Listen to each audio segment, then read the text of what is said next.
अनोखी आवाज में आप सभी दर्शकों का बहुत बहुत स्वागत है। मैं हूं आपके साथ मानवी ठाकुर।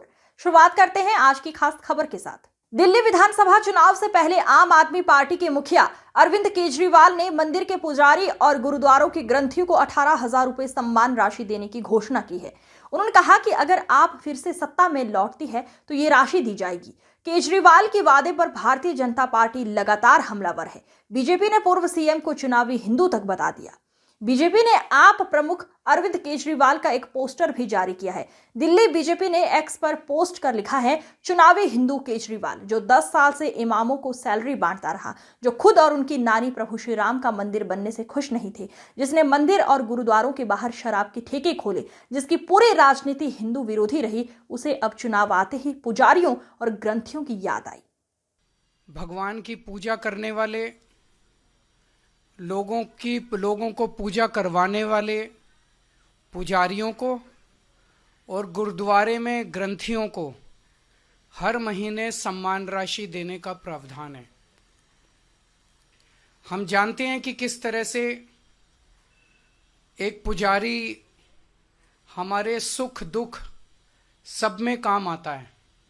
हमारे घर में शादी हो, बच्चे का बर्थडे हो, कोई भी खुशी का मौका हो या कोई मौत हो जाए या कोई गम का मौका हो, हर वक्त पुजारी हमारे साथ होता है, हमारे को उसमें अपना कंट्रीब्यूशन करता है, भगवान की पूजा कराता है हमें।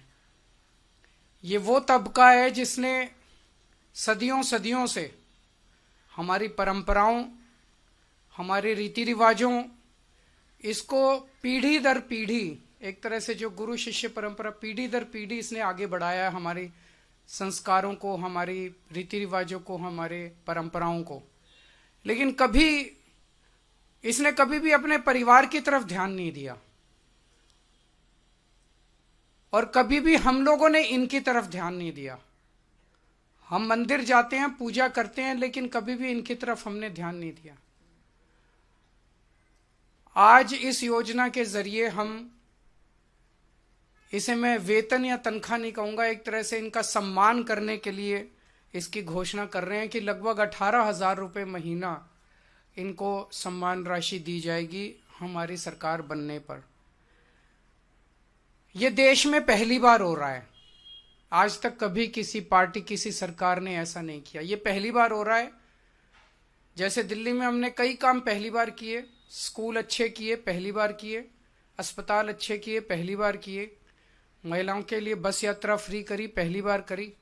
ऐसे ये पहली बार हो रहा है और मैं उम्मीद करता हूं कि भारतीय जनता पार्टी और कांग्रेस की सरकारें भी इससे सीख के अपने अपने राज्यों के अंदर पुजारियों और ग्रंथियों के सम्मान के लिए ऐसी योजनाएं लागू करेंगी। इस योजना का कल से रजिस्ट्रेशन चालू होगा। कल इस योजना का रजिस्ट्रेशन एक तरह से शुभारंभ करने के लिए मैं कनॉट प्लेस के हनुमान मंदिर जाऊंगा और वहाँ के पुजारियों का रजिस्ट्रेशन करके आऊँगा और उसके बाद दिल्ली के सभी मंदिरों और गुरुद्वारों में हमारे एमएलएज, हमारे कैंडिडेट्स, हमारे कार्यकर्ता पुजारियों का और ग्रंथियों का रजिस्ट्रेशन कल से फिर मेरे आरंभ करने के बाद पूरे दिल्ली के अंदर इसका रजिस्ट्रेशन चालू होगा। मेरी भारतीय जनता पार्टी से हाथ जोड़ के विनती है, जैसे उन्होंने पुलिस भेज के फर्जी केस करके महिला सम्मान को रोकने की कोशिश की लेकिन रोक नहीं पाए, हुआ रजिस्ट्रेशन, हो रहा है रजिस्ट्रेशन। उन्होंने संजीवनी योजना रोकने की कोशिश की, रोक नहीं पाए। इस तरह से ये कम से कम पुजारियों और ग्रंथियों की योजना को रोकने की कोशिश ना करें, बहुत पाप लगेगा। वैसे उन्होंने ऐसे ऐसे कर्म कर रखे हैं, पाप तो उनको लगेगा ही, लेकिन इससे और ज्यादा पाप लगेगा, भगवान भी नाराज होगा।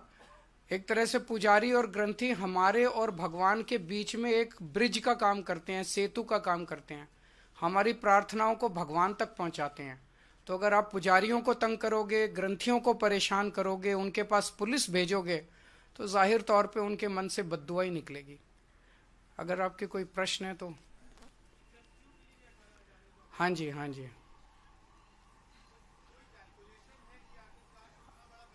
जो भी होगा उसकी चिंता मत कीजिए, पैसे की कमी नहीं होने देंगे।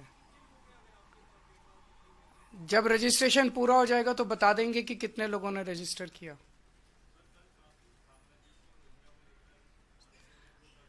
मेरी इनसे रिक्वेस्ट है कि हरदीप पुरी जी को गिरफ्तार कर लीजिए।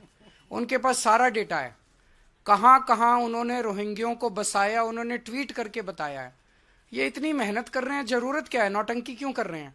हरदीप पुरी जी के पास और अमित शाह जी के पास सारा डेटा है, कहाँ किस रोहिंग्या को बसाया, वहां उसको कर लो गिरफ्तार। ऐसी नौटंकी मचा रखी है, मतलब इन्होंने कोई देश चलाना थोड़ी है, सुबह से शाम तक नाटक करते रहते हैं ये लोग। बहुत बहुत शुक्रिया। इस खबर में फिलहाल इतना ही। देश दुनिया की तमाम खबरों के लिए देखते रहिए अनोखी आवाज।